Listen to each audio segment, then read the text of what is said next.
Hello and welcome to session 253 in the AISafety.com reading group. Tonight we'll be discussing the second half of the article Propositions Concerning Digital Minds and Society by Nick Bostrom and Carl Schulman. Or actually we would be doing that, except this is recorded later and because the first version had some problems with the audio. Nick Bostrom and Carl Schulman are both employed at the Future of Humanity Institute in Oxford, and this is the first draft, and we're looking at the second half of the article. One of the things that I've discovered since the first part was produced is that this is in fact something that was supposed to become a book, and Nick Bostrom has changed priorities, and so that could explain some of the disjointedness that I was pointing out in the previous video. Let's talk about AI-empowered social organization and how coordination can change if we get more advanced AI. One of the things we could see if it becomes possible to copy agents is a much larger degree of predictability in what would be the agent's motivation and how would they act in different situations. Nick Bostrom points out that non-indexical goals here could put a limit on the predictability. If we have non-indexical goals are things referring to like I and now and here, and obviously if we copy an agent and try to then I will refer to a different agent, and now and here will also be different. So you're not going to get 100% predictability, but you might get something for most indexical goals, non-indexical goals. And I would actually argue that we are unlikely to really want to have a lot of indexical goals in our agents. The things we want to put them to try to optimize or improve are not likely to be directly related to a single agent if we are indeed able to create multiple agents like this. Also, even though you have predictability in motivation, that doesn't actually buy you that much in real life, because the new copied AI will be situated in a different context, so that means you won't get anything near full predictability from this. One thing that will give a problem for copying AIs will be that the AIs, if they have indexical they might have motivations that are not necessarily perfectly aligned with their clan. For instance, selling the IP, the secret data that they and everyone in their clan has, is something they would have a desire to do, and some kind of restriction for that would probably be necessary. On the other hand, legal sanctions from the rest of the world towards the AI will need to be modified, possibly to either target the clan, the creators, or the goals. There's some musing about whether this is an advantage or disadvantage, for instance, in war. Bostrom claims it will eventually become possible for a principal to have highly aligned agents, and that is, again, assuming with this tacit understanding that the alignment problem is actually not just solvable, but explicitly solved. And that's one of my key disagreements with Bostrom.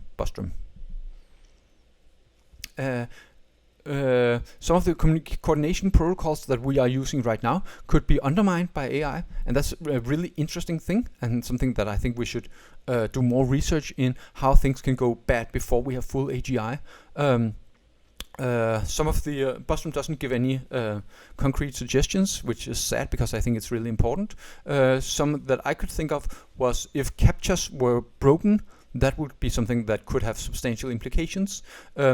Ernest Davis has written about the info apocalypse, the idea that we can have such a degree of misinformation that we'll just end up giving up on trying to learn what is the actual truth, and there could be many more. Bostrom has an interesting analysis on this on levels of coordinations. And the two things that he cares about in particular are coordination at the high level, which is states, and a lower level, which is corporations. I think it's a very interesting analysis, and I think it could be meaningfully extended, both to have supranational coordination, like the United Nations, and a lower than corporation, something like the individual level. And Bostrom has the it's the first time I've seen the conclusion that if we get more coordination at one level, that could in fact result in lower coordination at the other levels. Normally when people talk about improved coordination, they just assume that there's a rising tide. We could see criminal conspiracies would be that's kind of at the level of corporations. If they become much more powerful, then the state would have less power, or we could see the state obtaining great power to lock people in different ways. We will have less principal agent problems that could matter for organizations a lot. International organizations could be empowered by treaty bots. We could see permanently stable autocratic regimes. Bostrom suggests this would make war more likely. I think that is a possibility. I would actually argue that it would go the other way, but it's certainly difficult to say. And Bostrom also argues that war-preventing organizations at the supranational level could become stronger. And finally, an idea that we could get organizations that are supranational and are robust to states. So when I look at this to see where the power of the different levels differ, then my thought is which level benefits the most from AI.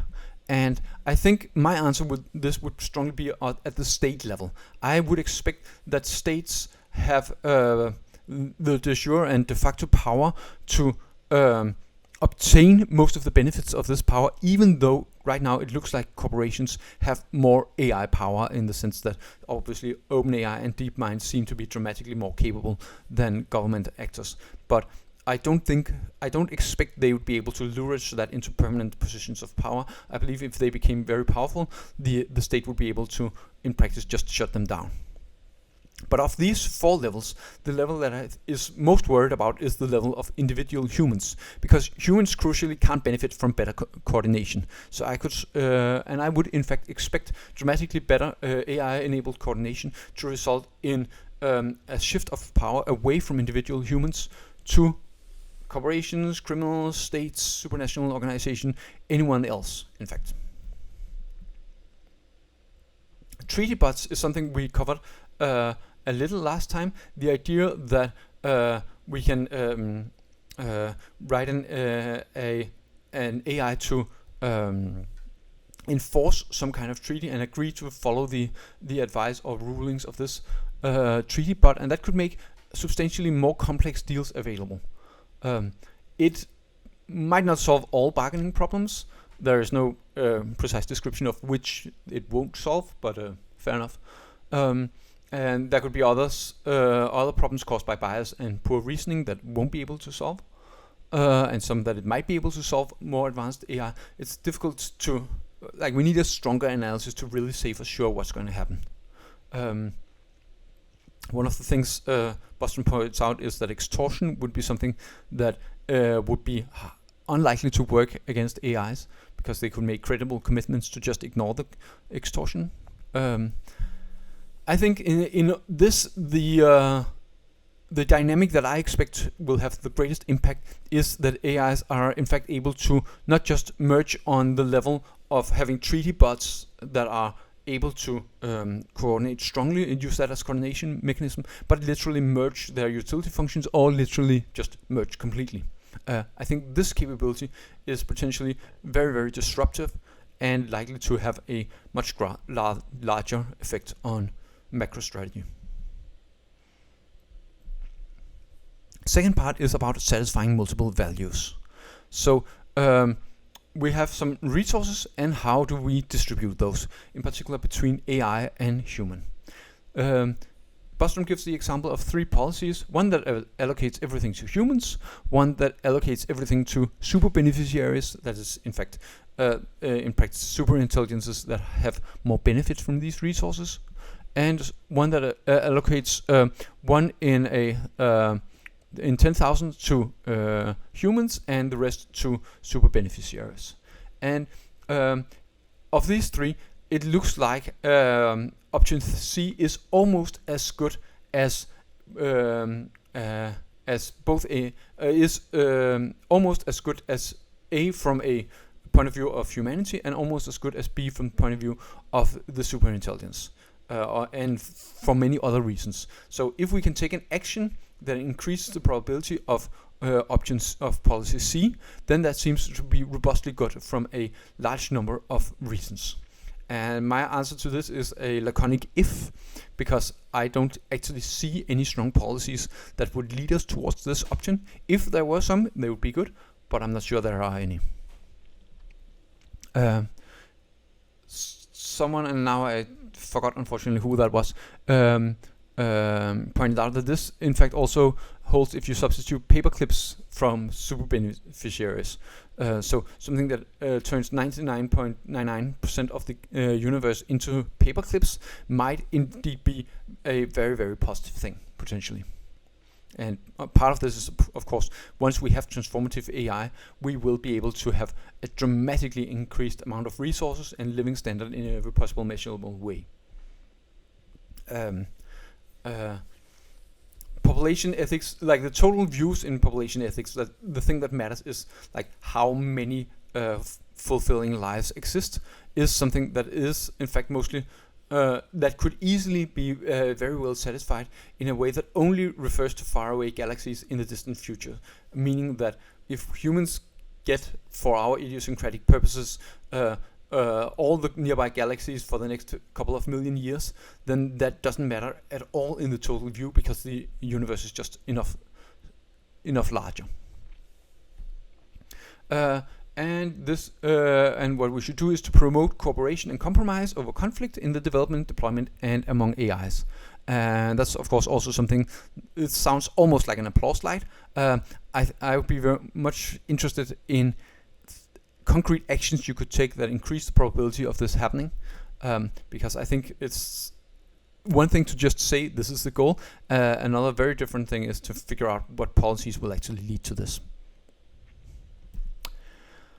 So what kind of distribution of resources could we or should we aim for? At least give everybody a fantastically good life, and at least give everyone like 1 in a trillion, I think, of all available resources. Super beneficiaries or people who are not humans should at most have 10%, and this should be like widely distributed. That seems also like a robustly good goal. Should dead people have? Well, plausibly. Bostrom is arguing that an argument could be made. So maybe devote 1%. That would certainly be sufficient, and perhaps also help humans, non-human animals. Bostrom further argues that we should put a lot of weight on reducing suffering, especially severe suffering. Like, obviously, this is something that all, I guess, all moral frameworks agree on. Even strict utilitarians would agree that this is important, but negative utilitarians would, of course, put a much higher premium on this. And I am unsure if Bostrom means that we should put higher weight on this compared to just cold calculation, utilitarian calculation suggests, or we should just multiply the expected value, basically. And another about who should have influence on the course of events, and just saying that should be a broad range of values, for instance with something like a moral parliament. And finally, superintelligence should be made and be allowed to play a major role in shaping the future. I think that's a statement that a lot of people would strongly disagree with. I think a moral case can be made for this. If a practical case can be made for this is a very different question. and I think it's far from obvious, and I would like to see some real engagement with this question, which I think is actually really really thorny. I don't think long reflection necessarily would lead to anything like the minds in Iron Bank's culture. Mental malleability, persuasion, and lock-in. We could imagine persuasion happen in ways that don't require consent. For digital minds in particular, this could be by just literally rewriting them. They have this is something that totally could happen, but it's also something that the AIs would be incentivized to try to avoid. So it's not always something that's going to happen a lot. Another thing that could happen, which also would be really problematic, would be to take a copy of a digital mind and experiment it with it until you find a really good social persuasion or some other kind of attack. This is scary, and I am scared that this might be something that generalizes to also, with some modification, work on biological humans.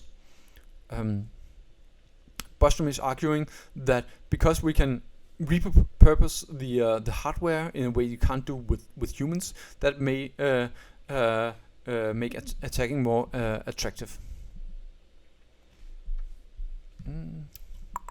So potential benefits.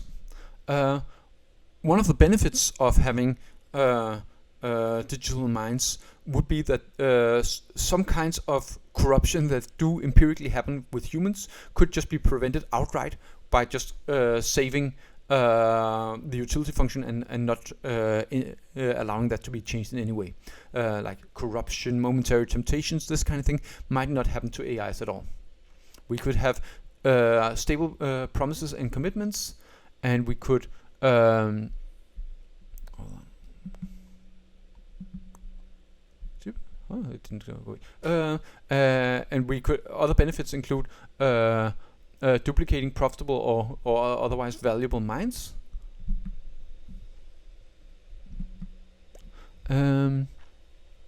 We could potentially, if we have something like uploads, we might be able to modify our minds to be more virtuous.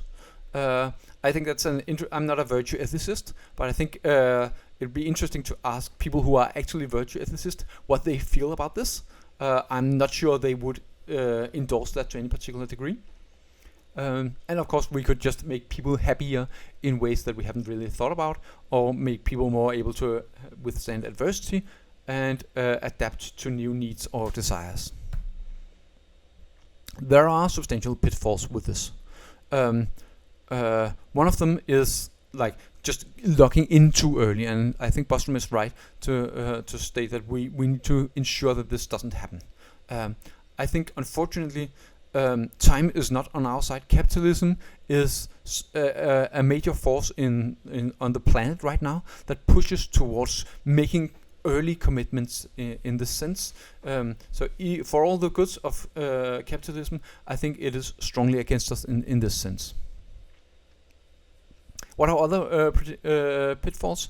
Well, we might have predictive errors that we are unwilling to correct, like in the sense that a religious person might be unwilling to seek out evidence that their religion is false. We could see social pressure. I think many kinds of social pressure would be potentially very strong and very dangerous.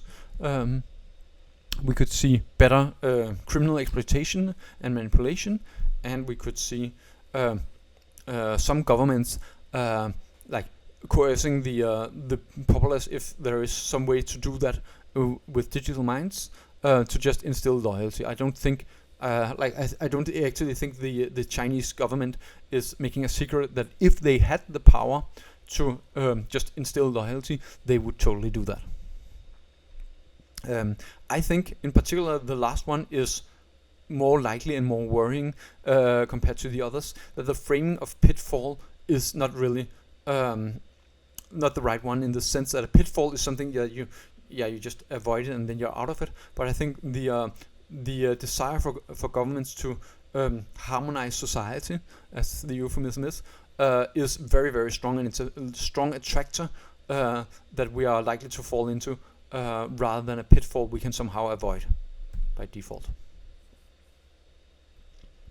what will be the consequences for epistemology? Well, Bostrom has this really cute metaphor of a prosthesis, like a fake arm or something like that, just inside our brain, that allows us to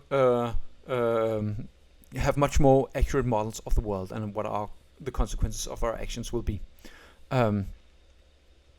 So here is the time where I suggest a pivotal act that I'm the one that I'm most optimistic about right now, and that would be an AGI that persuasively perhaps shows that building an unaligned AGI is not in our interest, doing so by saying only true things. And that's a kind of very, very limited prosthesis that I think would have the potential to be, in fact, a world-changing pivotal act. Let's go back to the idea of having an epistemic prosthesis that would change society in very, very many ways. In particular, the assumption that people are rational would be much more accurate, and politics would be improved in a great many ways, and we would be able to like the political leadership would be changed in many strong ways, and probably very much for the better. Dangerous knowledge is something that Nick Bostrom has written substantially about, both like info hazards that are detrimental to the individual and something that is detrimental to society, and that's of course something that we will have more of in the future. We may even be able to reach a high epistemic quality consensus about things like policy. That is something that requires quite a lot of the improvement in epistemics. We need AIs to be like strongly aligned with us to be sure that the things we agree on with their help is honest and objective, and that's of course really, really tough. I don't think that in contrast to my pivotal act, this is the general requirement that the AI is totally aligned with us in any specific way, whereas just for whether unaligned AGI is problematic is just one question. So here we're talking about the full generality of the AI helping us with all questions, and that's of course something that is really valuable, and also something that we in general would not trust. How would we trust that the AI is giving us correct policy advice? Well, some kind of verification would be necessary, and we would be able, ordinary lay humans would need to trust the people who are verifying. But this kind of social trust chains is a technology that Bostrom is pretty optimistic about and has worked in other circumstances. The consequences of a high epistemic quality consensus is we would have less war. There is a thought amongst many rationalists that war is primarily caused by bad epistemics. I'm not entirely sure this is mainstream, but a lot of people do believe so. We would get politics that are better in many ways. We would have better treaties. We may even have questions of ethics, religion, and politics resolved. And Bostrom is suggesting that we should cooperate behind a almost Rawlsian veil of ignorance, and because at this point everybody should commit to cooperating because they believe that they are right. And I think that is very naive, unfortunately. Elias Yudkowsky has an article called "Belief in Belief," with some deliberations on why we should in fact not expect this kind of consensus to happen. Another epistemic problem is the potential for disinformation. We might see powerful AIs that are able to persuade humans reliably and strongly against our intuitions, our wishes. The question for me is whether this is symmetric or asymmetric, because we might also have powerful AIs that are on our side, more, if not perfectly aligned, then at least on our side in the moment. And you would think that telling the truth is convincing someone of the truth is easier than convincing them of a falsehood. Scott Alexander has an article called "Guided by the Beauty of Our Weapons" on this topic. I think the jury is out. I think in particular guarding against info hazards is problematic. We might even see something like basilisks, like short messages by powerful AIs that just dramatically change our values. This would be really problematic if those were to exist, and we don't actually know. We could see neurological technologies that would also be potentially extremely problematic. We could see disinformation campaigns that are very, very powerful compared to what we have now. One way around this would be to have a personal AI that guards against disinformation, but then if it's something that after the fact clarifies subject or counters misinformation, then that seems possible. Something that pre-screens, which is required for avoiding info hazards and basilisks, is a really, really difficult ask. That requires a strong amount of trust, but that in general we only give to governments. Bostrom is suggesting we should have norms and laws against disinformation and deceitfulness. We do in fact have those right now. Do they work? Somehow. I think they do have some effect, but in a consequence of powerful AI would be that things would be more extreme. So I would expect this to either work really, really well or work really, really poorly. Simulating people is some way of, in fact, getting substantial information out of them, and even a relatively poor simulation of someone would be able to tell if someone is like homosexual or whatever, and that is in fact a very severe privacy violation.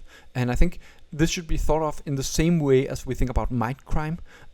It's actually the same thing that's happened, it's just a matter of degree. I have put the last two sections together: status of existing AI systems and recommendations regarding current practices and AI systems. First, are current AI systems conscious or not? And this is something that we covered to some extent in the previous session, so I think the structure of this part could have been substantially better. And Bostrom has at some length argument why we can't really be sure that current AIs are not don't have a moral status. And I think, in fact, based on the arguments here and the lambda, I've thought about this, and I think I have updated substantially. I do in fact believe that there is a significant probability that current generation of large language models are conscious to a degree that matters morally. So what I care more about is what are the consequences for AI safety. I think, of course, given that I became convinced that these models have moral worth, other people might come to the same conclusion. And so in the medium term, I think a number of people are going to argue for some kind of machine rights. This will probably have some kind of influence on AI safety, depending, of course, on how strong the impetus becomes. AI self-determination seems bad at a first glance. AI having a right to privacy also seems probably bad from an interoperability point of view. We could see a slow capability increase if people become worried that they are making some kind of moral catastrophe when they are building these kind of AIs. In total, the sum of all this, in particular because it's going to muddy the water, will, I suspect, result in a negative effect on AI safety. What are the recommendations?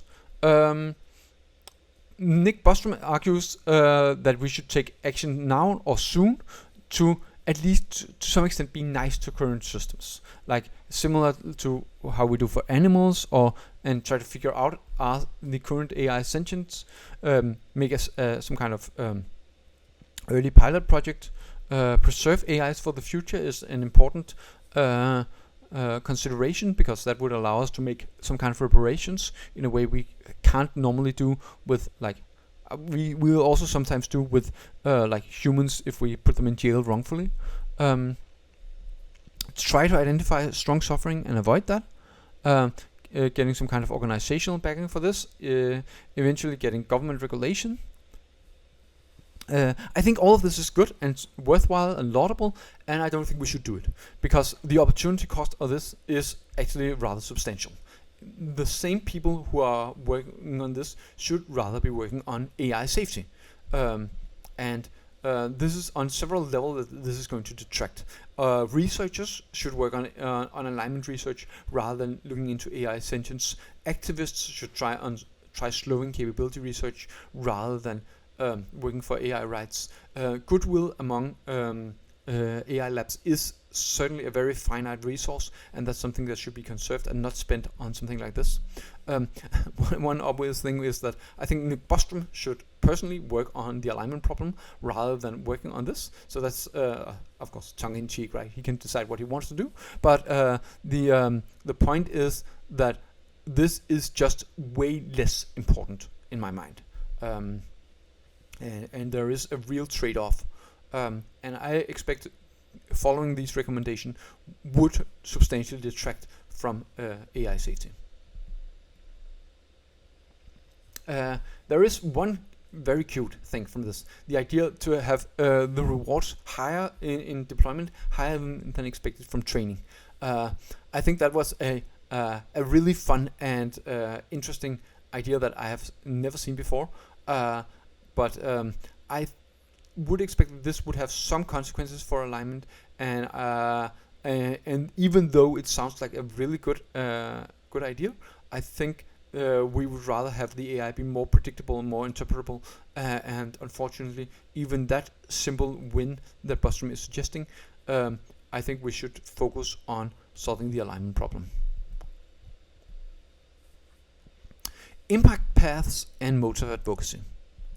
Bostrom suggests we should start now, because even if we start now, actual regulation with teeth will not happen anytime soon.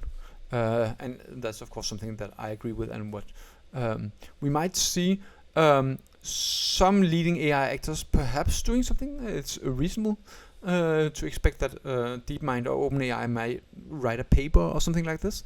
We getting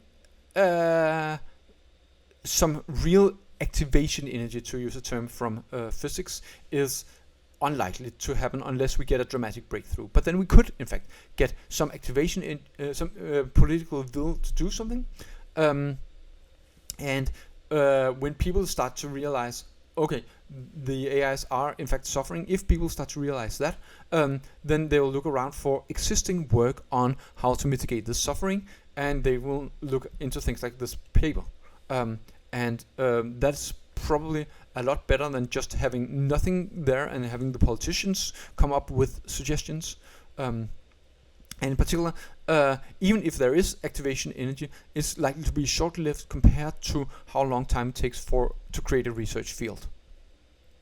We could also see a leading actor on this on AI development becoming very powerful compared to regulation, and that's another advantage in starting early with regulations. I have a hot take, perhaps not very charitable, and that is, if we're not solving the alignment problem really well, we will get locked in with values, and if we get values locked in, and then it's a real matter to get good values as soon as possible. So that's a very negative take on this kind of regulation. And I think the argument as such makes sense, in that I expect that we'll get lock-in or if not extinction soon, and so it matters a lot to get good values, but it would matter a lot more to not get lock-in. And Bostrom is arguing that there might be an AI safety advantage to doing this. I think there is some kind of AI safety advantage possible from this, but there is another research field that is far more robustly likely to improve AI safety, and that is working on AI safety directly rather than indirectly by going through this kind of regulations. Multilateral action is probably necessary, in the sense that if we have the most ethical actors trying hard to avoid AI suffering, well, then they become uncompetitive, and then the actors who don't care about AI suffering will just take over. That's precisely the same dynamic we are seeing with AI safety, where there's this racing to the precipice dynamic, and it's a difficult problem, and in some sense it's the same resource being consumed, because the AI development actors like DeepMind and OpenAI that are the most ethical are probably also the most safety conscious. So it'll be the same actors that are slowing down for both of these reasons. Government regulation, that's probably premature in Bostrom's view, and we need to avoid antagonizing the developers. Is public engagement desirable? Maybe. We should certainly make it philosophical and interestingly thought-provoking rather than very confrontational or hype-ish. Excuse me.